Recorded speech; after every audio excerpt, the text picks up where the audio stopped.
The bells of St. Paul's Cathedral echoed through the crisp air. Linda lifted the hem of her white wedding dress as she climbed the church steps one at a time. Although it was March, Minnesota's winter chill lingered, and her cheeks were flushed from the cold. "You're marrying my son in such a cheap dress." The voice belonged to Michael's mother, Barbara. Dressed in a navy blue gown from a high-end boutique, she looked Linda up and down as if appraising merchandise. Linda endured the scrutiny in silence. True, her dress was modest. As a nurse, she had purchased an off-the-rack gown with her savings, clearly not up to Barbara's standards. The ceremony began, and vows were exchanged in a solemn atmosphere. However, during the photo session afterward, Barbara's true colors emerged once again. During the family photos, she deliberately pushed Linda to the edge and even instructed the photographer to take just family shots without Linda in several pictures. Michael must have noticed. But he never confronted his mother about her behavior. "That's just Mom's way of showing she cares," he would always say, brushing it off. 3 years later, Linda began adoption proceedings. It was a decision made after struggling with infertility. Meeting 5-year-old Amy at the orphanage where she volunteered felt like destiny. However, she hadn't anticipated how this decision would further strain her relationship with Barbara. A child with no blood ties. From the moment Amy became part of the family, Barbara began spreading such comments. She didn't even show up at Regent's Hospital for the birth announcement. Instead, she sent a cold message. Use Grace as her middle name. It was my mother's name. It was a one-sided demand. But when Michael said, "Please consider Mom's feelings," Linda swallowed her tears and agreed. That was their first major compromise. Barbara's hostility continued. She would deliberately schedule Amy's birthday celebration a week off, remove photos of the two from family albums, and deliberately ignore them at church coffee hours. The phrase, "real family," was repeated like a curse. The situation changed dramatically after Michael's sister Caitlin divorced. Barbara lavished protection on her when she returned home with her daughter Sophia. Her doting on Sophia, in particular, was excessive. "Look, Sophia. Grandmother bought you a lovely doll. Your artistic talent is wonderful. You're truly my granddaughter." While such conversations became routine, her attitude toward Amy grew increasingly cold. The difference in treatment between the two girls of similar age was painfully obvious. That Christmas, Barbara had planned an extravagant party. Her house in the Summit Hill District's upscale neighborhood was already decorated with LED lights and a massive Christmas tree. The invitation read, "Let's celebrate Christmas as a whole family." Christmas morning dawned in a winter wonderland. Amy stood by the window, breathing onto her small palms as she watched the falling snow. Wearing her new red North Face coat, her eyes sparkled with anticipation. "Grandmother's house will have wonderful presents, right?" Though Linda felt a pang in her heart at her daughter's profile, she nodded brightly. The night before, she had made careful preparations. She had curled Amy's hair meticulously and tied it with her favorite ribbon. The dress was navy velvet, worn for Sunday church services. A pearl brooch added an elegant touch. "Here, Amy. This brooch belonged to my mother. I want you to wear it today." When they arrived at Barbara's house, The aroma of turkey and apple pie greeted them at the entrance. The white mansion in the historic Summit Hill district looked like it had stepped out of a Christmas card. In the living room, a towering pine tree decorated with crystal ornaments cast a warm LED glow. Family photos were arranged chronologically above the fireplace: wedding pictures, Sophia's birthday, last month's Thanksgiving. Linda and Amy were absent from all of them. "I hope I haven't kept everyone waiting." Barbara appeared, wrapped in a scarlet cashmere sweater, wearing an artificial smile. A pearl necklace adorned her neck, a Cartier watch on her wrist. As always, she was impeccably dressed. The entire family gathered in the living room, settling into sofas and armchairs. Michael's father George remained buried in his newspaper as usual. Sister Caitlin couldn't put down her smartphone. Sophia, dressed in a white lace dress, wore a bored expression. Other relatives seemed to sense the uncomfortable atmosphere. When Amy tried to sit next to Sophia, Barbara moved quickly. "Sophia, come sit on grandmother's lap," she said, pulling Sophia close. Amy ended up alone at the edge of the large sofa. The fireplace flames flickered as the scent of green bean casserole wafted from the kitchen. Under the Christmas tree lay a mountain of presents wrapped in colorful paper. At first glance, it was the perfect family Christmas scene. "Well then, let's start exchanging presents." Barbara began pulling out luxuriously wrapped boxes. A large box adorned with gold and red ribbons was, of course, for Sophia. "Open it, my angel," Barbara's voice rang out as Sophia excitedly tore into the wrapping paper. Inside was a dress from a Parisian brand. Deep crimson velvet with delicate gold embroidery.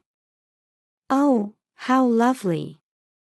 You can wear this to Christmas Mass too," Barbara exclaimed while Caitlin's face showed discomfort. The overly expensive gift probably made her uncomfortable. It was also a symbol of Barbara's control. Then came Amy's turn. Barbara carelessly handed over a brown paper bag. The gesture was like passing trash, and the room's atmosphere momentarily froze. When Amy, her heart full of expectation, opened the bag, she found worn-out clothes inside. The hem was frayed, and there were small holes in the sleeves. They were clearly old clothes someone had meant to throw away. "Grandmother, why?" Amy's voice trembled. The brooch inherited from Linda's mother caught the fireplace light, gleaming sadly. "You should be grateful for what you get." Barbara's voice dripped with coldness. Her eyes gleamed as if assured of victory. "What is the meaning of this?" Linda's voice was quiet but shaking with anger. Her hands gripped the sofa's armrest tightly. "Well, you're not real family, so this is only natural." Those words tore through the room's atmosphere. Large tears fell from Amy's eyes. Michael's face contorted with anger. Yet no words came from his mouth. Years of filial obedience still bound him, even at this moment. Linda slowly stood up. Taking Amy's cold hand gently, she quietly said, "Let's go home." Before heading to the door, Linda left Michael with brief words. "From now on, all financial support to your parents will stop." Those words carried the weight of 10 years of patience and all the pain leading up to this moment. The sound of the heavy door closing broke the silence. Outside, the snow continued to fall. Footprints were quickly buried in fresh snow, symbolizing the permanent severing of ties with this family. Back home, Linda held Amy for a long time. In the heated room, the girl's body gradually regained its warmth. "Mom, was I a bad girl?" At this question, Linda's heart shattered into pieces. She must have held her daughter there for at least an hour. The St. Paul Community Group's Facebook page had thousands of members. Linda took a deep breath and began posting. "Today, we experienced something heartbreaking." The text matter-of-factly described the events: the Christmas party incident, ongoing discrimination, and final parting. She attached photos: the torn clothes Amy received and the luxury dress given to Sophia. It concluded with the line, "This is happening within the same family." Within 10 minutes, comments flooded in. The reaction from church members was particularly strong. Sunday school teachers knew Amy's innocent smile well. Church members who had felt uncomfortable with Barbara's domineering attitude also sent messages of support one after another. Linda's phone began ringing an hour after the post. The caller ID showed Barbara. When she ignored the call, a message quickly arrived. "Delete that post immediately. You're damaging our reputation. This is defamation. I won't hesitate to take legal action. This will cause trouble for Michael too." However, the situation had already spiraled beyond Barbara's control.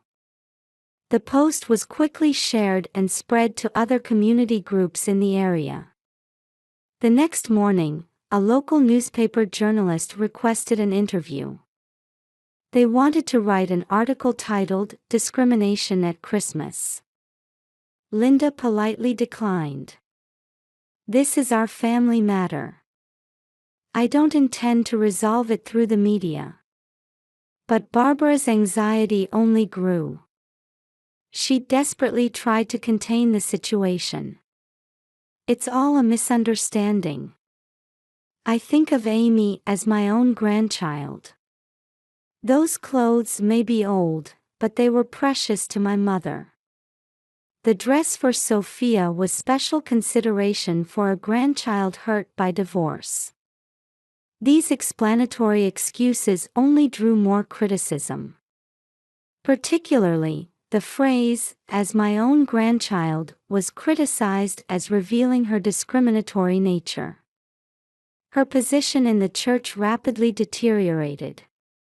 During Sunday services, the seats around Barbara remained empty. Women's group members avoided eye contact with her. She was quietly removed from the Christmas Bazaar committee. A week later, Barbara requested a meeting with the church pastor. Perhaps it was her attempt at confession. However, even there, she couldn't acknowledge her fundamental mistakes. "I did the right thing. Blood ties are important, after all." The pastor sighed deeply before responding. "Barbara, you've lost sight of what love truly means. In God's eyes, blood ties don't matter. All children deserve to be loved equally." That night, Barbara cried for the first time. However, these weren't tears of remorse for her mistakes, but tears of fear and anger at seeing her position crumble. She desperately made phone calls to her son Michael, daughter Caitlin, relatives, church friends. But no one would listen to her side of the story. Meanwhile, support for Linda and Amy continued to grow. Church members invited them to meals and gave Christmas presents. The PTA president organized special classes on preventing discrimination. Amy's classmates' parents also offered kind words. About 2 weeks after the post, Barbara disappeared from church. Rumors said she was staying with her sister in Minneapolis. Thick curtains remained drawn at her mansion in Summit Hill. This incident left a lasting impact on the community. A support group for adoptive families was established, and the church began giving sermons on true family love. Many people recognized anew the importance of confronting discrimination and prejudice. Amy's emotional wounds didn't heal easily. However, supported by understanding and support from those around her, she gradually regained her smile. Linda prayed with her daughter every night. "Lord, what happened to us surely had meaning." It opened many people's hearts and made them think about true love. Michael spent all night in his home office, staring at his computer screen. He read through hundreds of comments on his wife's social media post one by one. While many were filled with anger and sympathy, what struck him most was a comment from an old church friend. "Michael, you were always a kind boy. Remember what we learned together in Sunday school. Protecting those you love is a mission given by God." By sunrise, he had made his decision. He had caused Linda, who worked at Regions Hospital, grief many times. He had repeatedly hurt Amy's pure heart. And above all, he had abandoned his most important duty as a husband and father to protect his family. On his way to his parents' house, he stopped at the church. In the empty sanctuary, he prayed for a long time. The morning sun streaming through the stained glass seemed to shine in support of his resolve.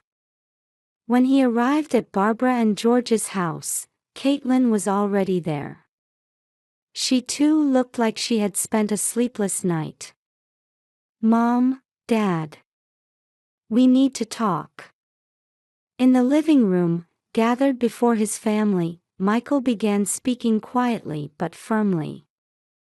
"I've been a coward. I turned a blind eye to actions that hurt my wife and daughter, and sometimes even went along with them. But that ends now." Barbara tried to interrupt her son's words, but George stopped her. Perhaps the old gentleman was finally feeling his own responsibility for silently condoning his wife's behavior. "Amy is my daughter. Blood ties don't matter. She's precious family who came to us through God's guidance." At that moment, Caitlin stood up. "I have something to say too. Actually, I've always been uncomfortable with the excessive gifts for Sophia. I'm grateful for the support after my divorce. But using that to discriminate against Amy is absolutely unacceptable." Barbara's face turned pale. "Even you. I haven't done anything wrong. It's natural to cherish blood relatives."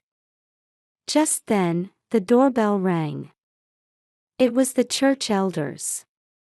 Concerned about the gravity of the situation, they had come to mediate.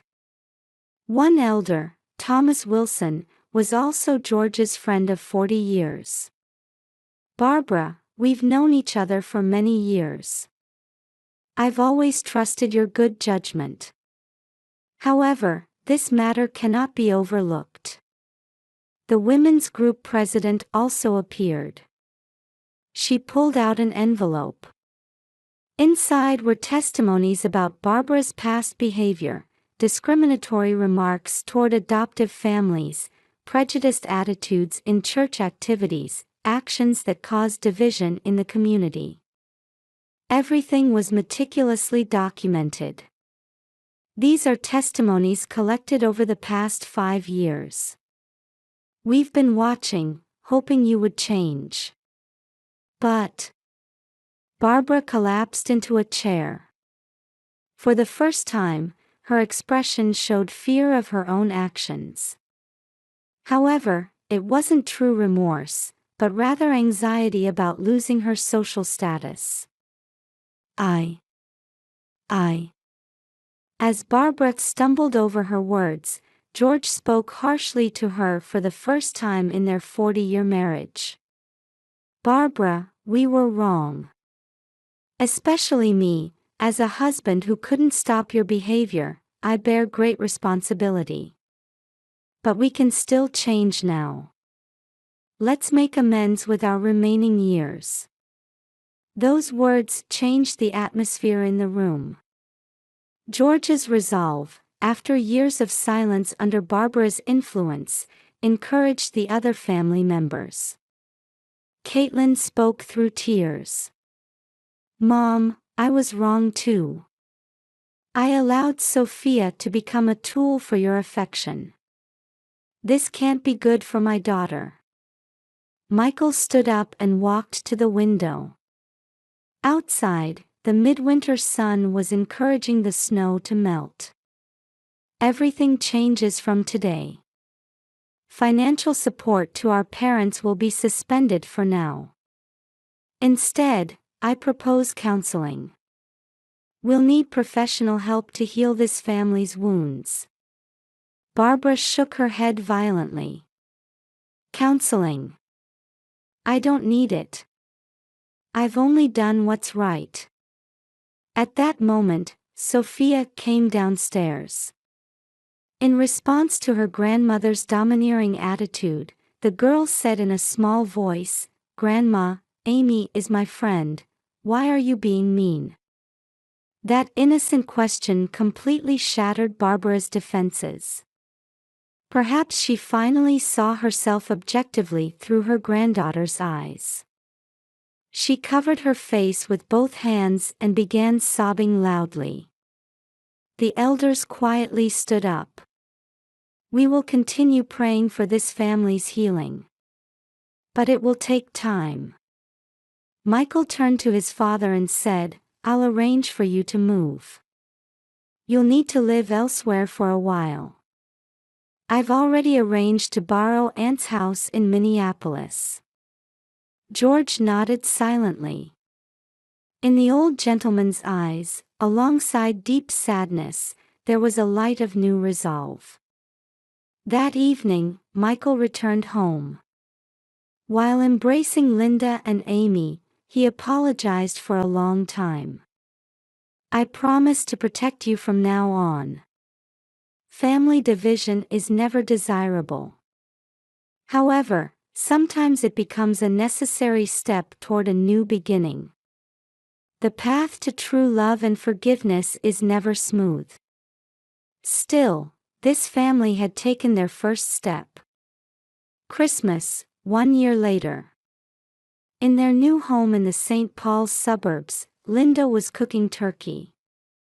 Through the kitchen window, she could see Amy and Sophia playing in the yard. The girls were rolling snowballs, trying to make a new snowman. Mom, Grandpa's here. At Amy's call, Linda turned to see George's car pulling up to the front door. The old gentleman had regained much of his peaceful demeanor over the past year. Weekly counseling and quiet life in Minneapolis had changed him. The paper bag he offered with "Merry Christmas" contained 2 hand-knitted scarves. Barbara knitted them. She still doesn't have the courage to meet in person, but... Linda nodded silently. Her mother-in-law's change had been gradual. She had begun volunteering at a nursing home, and through encountering various family forms there, she had slowly opened her heart. Michael came out of his study and embraced his father. He too had changed greatly over the year. His resolve to protect his family had positively influenced his work. As a hospital administrator, he had begun working to create a more equitable workplace environment. Dad, please tell Barbara we're ready to meet whenever she is. George's eyes moistened at Linda's words. Changes continued at St. Paul's Cathedral too. Regular study groups on diverse family forms were held, and a support group for adoptive families was established. Last year's Christmas incident had brought change to many people's hearts. The church women's group established new rules for Christmas gift exchanges. Under the principle of equal treatment for all children, gift price ranges were standardized, and discriminatory actions were strictly prohibited. Caitlin had found new hope in her post-divorce life. Free from her mother's control, she had begun building her own career. Sophia too was growing up in a healthier environment. "Hey Amy, want to join the choir with me for Sunday school?" Amy nodded happily at Sophia's invitation. The two had become as close as real sisters. Barbara hadn't returned home yet. She was spending quiet days at a facility in Minneapolis. However, letters from her had started arriving. Beginning with formal apologies, they gradually began to reveal her true feelings. "I was wrong. Now I understand there are things more important than blood ties." Those words weren't false. In her old age and solitude, she had finally begun to understand the meaning of true love. In the community too, this incident became a major turning point. Awareness of discrimination and prejudice increased, and more inclusive community building progressed. The residents of Summit Hill District set, creating a community that embraces diversity, as their new goal. The family gathered around the Christmas dinner table: George, Michael, Linda, Amy, Caitlin, and Sophia. Barbara's knitted scarves lay on the table. "Let us say grace." At Michael's voice, everyone closed their eyes. "Lord, we thank you for this year's trials and lessons. You have taught us the true meaning of family. That it's not blood ties, but love that binds a family together." Amy squeezed her mother's hand. That small hand held genuine warmth. Outside the window, new snow had begun to fall. But this year's snow looked different from last year's. It sparkled with hope, like a symbol of new beginnings. This family's story remained in many people's hearts. It taught that love comes in many forms, and that true bonds aren't necessarily just about blood relations. While it takes time to heal wounded hearts, with forgiveness and understanding, a path will surely open.